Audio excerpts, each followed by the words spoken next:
Yes guys, reka twongere tubasuhuze kandi tubahe ikaze kuri YouTube channel yacu Vumbura. Twongera kubashimira mwebwe mwese bakurikirana ibiganiro byacu byibanda kuri cryptocurrency, kuri investment platform, mining platform ndetse na airdrop muri cryptocurrency. Uyu munsi rero turagarutse ngo twongere tuvuge kuri wa mushinga wacu wa Pi Network, kubera ko tumaze igihe tutabaha updates ku mushinga wa Pi Network. Uyu munsi rero tugiye kwibanda ku bintu bibiri. Tugiye kurebera hamwe amwe mu makuru yagiye agaragara kuri application tumayiningiraho ya Pi Network, ndetse ibindi no kugenda tubibutsa. Ikindi turaza kwibandaho, turaza kuvuga ku bijyanye na Pi CHAINMALL. Kakanya ikaba yara abantu baratangiye kuyikoresha mu buryo officiel mu guhaha ibintu bigiye bitandukanye, yaba abantu bari mu Rwanda, bari mu Burundi n'ahandi hose. Ngira ngo bishobotse ushobora guhahiraho ikintu bigakunda ku bantu bakoze KYC. Ntabwo nshaka gutinda rero, ndagira ngo tubanze turebere hano ibiri kwigaragaza kuri tableau zacu. Ibingibi bimaze iminsi mikeya biri kugaragara kuri tableau zacu, ngira ngo muri kubona ko ari official accounts. Ahangaha rero Pico wa team irongera kubibutsa ko hari abantu bashobora kwiyitirira uno mushinga wa Pi Network bagamije kubiba amapi yanyu mwamayininze. Rero mu rwego rwo gukemura iki kibazo, urasabwa kujya ujya kurebera amakuru yizewe kuri izi mbuga baguhaye. Imbuga ziri officiel nizo ugomba kujya kureberaho amakuru. Ubwo ushobora kunyura hano kuri official accounts ukajya kureba aho uzajya ukura amakuru yizewe ya Pi Network. Ngira ngo iyo ugeze hano wasanga website, Twitter, Telegram, support portal, community week, Facebook, Instagram, YouTube, Medium, email ku bakeneye support, ndetse Twitter ya Nicolas, Twitter ya Cheng Diao, hanyuma ndetse na Instagram ya Nicolas. Ahangaha rero niho ushobora gukura amakuru yizewe kuri izi social media, apana kujya urebera amakuru ahandi hantu henshi yagiye hatandukanye.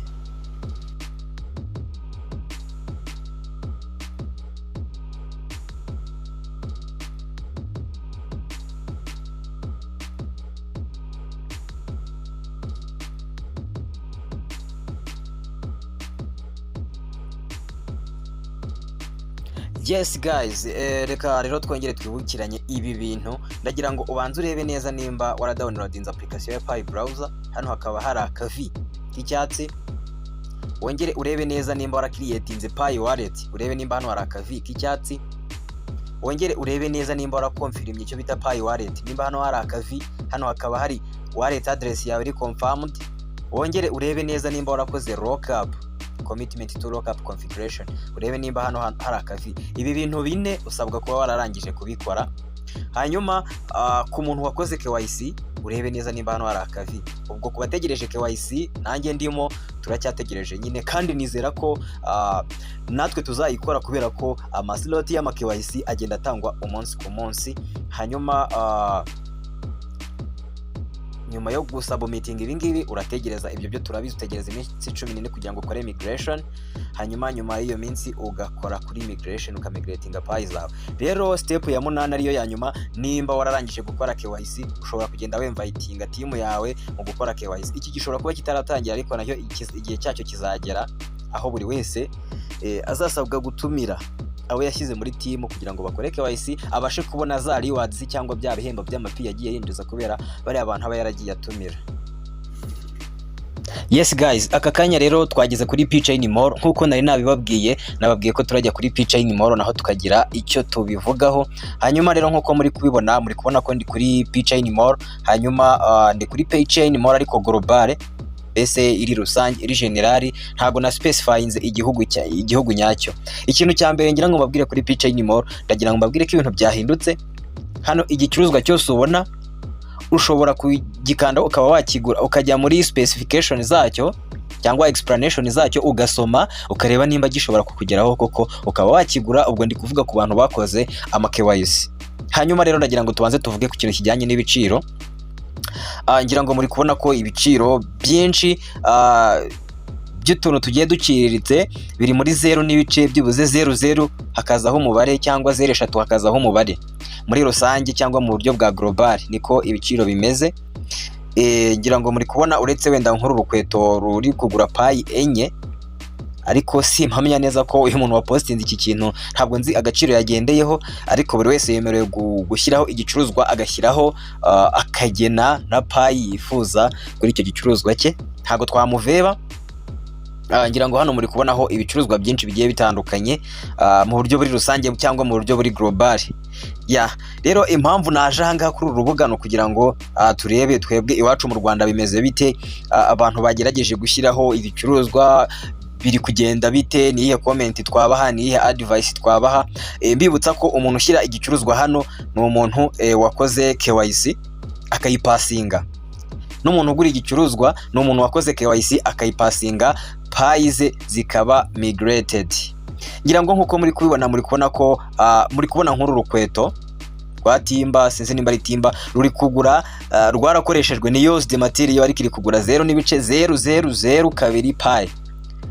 Ni ibice byinshi biri kurenga ku kadomo, ni byinshi cyane. Uri kubona ko cya giciro cy'amadolari 314 hari abantu bari kucyubahiriza. Ngira ngo muri kugenda mubonaho produit zigiye zitandukanye. Reka tuze turebe iwacu mu Rwanda, muri East Africa. Ubwo turagerageza kureba mu Rwanda, turebe mu Burundi, turebe abagerageje gushyiraho ibicuruzwa, amafaranga bagiye babiha. Ngira ngo uri kubona nk'iyi shati tumenyereye igura mu madolari 30, umuntu ashyizeho pi imwe, ubwo niko abyumva nyine, ntabwo twabitindaho. Ariko ibi byose bizajya bigenda bivugururwa ko buri wese, kuko Nicolas Kokariso yivugiye ko igiciro cy'igicuruzwa cy'umuntu kigenwa nawe nyine, ubwo ni ugena igiciro cye, ubwo ugura nawe agurira ku giciro yumva yifuza. Ariko mu rwego rwo guha agaciro payi twamayininze, ntekereza ko utajya kugura ikintu ngo ugure nk'aka gakabutura wishyure payi 3. Uyu nguyu mujye mumureka, ngewe niko mbyumva, ariko n'undi afite uko abyumva. Ariko uyu nguyu mwamwihorera, igicuruzwa cye kikaguma ahangaha, yazabona nta muntu umuguriye agahindura. Ariko nk'uyu nguyu ushobora kumugurira, uri kubona nk'aka gakote ka 0 n'ibice 00006 uri kubona nk'uyu nguyu yagendeye ku giciro cya pi imwe 314 by'amadolari. So muri kubona ko nyine isoko ryatangiye kuryoha, ibintu byatangiye kuba uburyohe. Mwebwe aba pioneers, mwebwe mwizeye uyu mushinga wa Pi Network, ndetse mugakomeza kumayininga, ntimucike intege.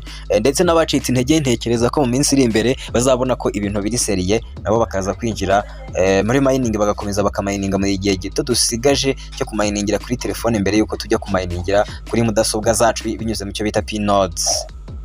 Yes guys, reka tunyarukire iwacu mu Rwanda turebe uko bimeze. Iwacu mu Rwanda rero turi gusangaho produit imwe yitwa Jordan 4. Ni iyi ngiyi, ariko uri kubona ko igiciro cyayo kiri hejuru cyane, irahenze cyane. Ejo hariho n'izindi n'amatelefone nayo yari ariho, ariko ibiciro byari bihenze cyane.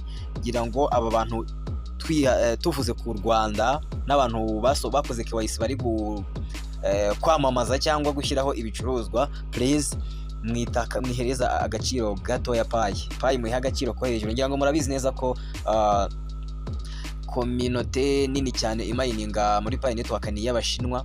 Ngira ngo tugendeye kuri kare agaciro k'amadolari 314 by'Abashinwa, ibyo bishobora kudufasha. Nimba uri umupioneer ukaza kugurisha urukweto amapi angana gutya, biba bivuze ngo ko pi wayihaye agaciro gato cyane. So abantu rero bari gushyiraho ibicuruzwa ahangaha, mugerageze gushyiraho ibicuruzwa ndetse n'ibiciro biri reasonable cyangwa biboneye.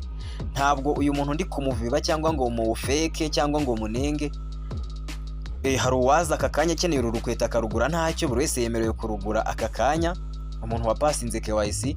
Ariko please mwihangane, mugendere payi muhe agaciro ko hejuru, basi turebe ko natwe byazakunda, kugira ngo nabo abantu batamayininze, reba ko waramayininze pi zawe zikuvunnye, abantu birirwa baguse ku munsi baguha urw'amenyo bakubwira ngo ni bya bindi byanyu, mwebwe muri abasazi. Warangiza pi yawe, pi wamayininze nk'umupioneer, ukayitesha agaciro cyangwa ukayiha agaciro gato. Ubwo se urumva tugiye kuri exchange ejo bundi mu mwaka utaha, cyangwa se ryari copy tuzayibona kuri exchange aho izaba ivunjwamo izindi crypto, cyangwa tuyivunjana mu mafaranga asanzwe? Urumva atari ihombo waba uri kwiteza. Reka tugendere kuri majority ndetse tugendere kuri idea z'abashinwa, kuko reka tuze tunyarukire mu Bushinwa turebe uko bibyifashe, ariko byaba byiza cyane tugendeye kuri kiriya giciro cya pi imwe ingana n'amadolari 300 na 314 n'ijana 159. Nicyo giciro numva kiri reasonable natwe twakagendeyeho tukagendera kuri majority y'abandi, ntidusigare inyuma cyangwa ngo dupfobye pi yacu. Yes guys, ngira ngo banga muri kubona ko twagiye kuri CHAINMALL y'abashinwa. Uri kubona ko abashinwa bo ibiciro byabo, reba ibiciro by'abashinwa, reba ibiciro by'abashinwa hano. Ibiciro by'abashinwa biri reasonable, biri kugendera n'ubundi kuri ka gaciro ka pi imwe, aho igura amadolari 314 n'ijana 159. So reka twebwe nk'abanyarwanda natwe tubihereze value. Yes guys, hanyuma ngiye kuri CHAINMALL y'abarundi, mutsanga nta kintu kiriho. Abarundi please, namwe mushaka uburyo mu postinga produit ahangaha, turebe agaciro muri kugenderaho. Ngira ngo muri kubona ko hano ushobora kunyura kuri publish, hano publish ugakora publicité y'igicuruzwa cyawe kikagurwa tukakibonaho. Abarundi namwe byaba byiza tubonyeho produit zanyu, kandi ndabizi ko abarundi mu mining pi muri benshi cyane, hagira ababimburira abandi babanziriza abandi, namwe tubabone muri CHAINMALL. Yes guys, ngira ngo mwagiye mubona ko abarundi ntabwo bari kugaragara kuri CHAINMALL. Abanyarwanda twabonyeho abashinwa, twabonyeho n'ibindi bihugu byinshi cyane, ntabashije kubereka. Abenshi nka 90% agaciro bari kugenderaho no kuvuga ngo pi imwe bari kuyiha agaciro k'amadolari 318 n'ijana 159. So ndagira ngo rero natwe nk'abanyarwanda tugendere kuri ako gaciro, nkatwe nko muri East Africa tugendere kuri ako gaciro. Reka rero nsoze iyi video mbashimira mwese abagenda bakomeza kutwereka ko tubana, kandi bakaba ari aba fanatics cyangwa bakunda ibintu bya cryptocurrency. Nongera gushimira none aba motivator cyangwa aba blogger bo mu Rwanda ndetse n'ahandi bakomeza gusapotinga ibintu bya cryptocurrency, nubwo nta ntera byari byafata, ariko byanze bikunze hari aho turi kuva, hari naho turi kugana. Nizera ko hatari habi, kandi nizera ko mu minsi izaza tuzaba dufite urwego runaka duhagazeho muri tekinoloji y'ibintu bya cryptocurrency ku rwego rw'isi, nk'u Rwanda nk'abarundi hari aho tuzaba duhagaze. Reka rero nsoze iyi video mbashimira, mbifuriza ibihe byiza aho mugiye muhereye hose.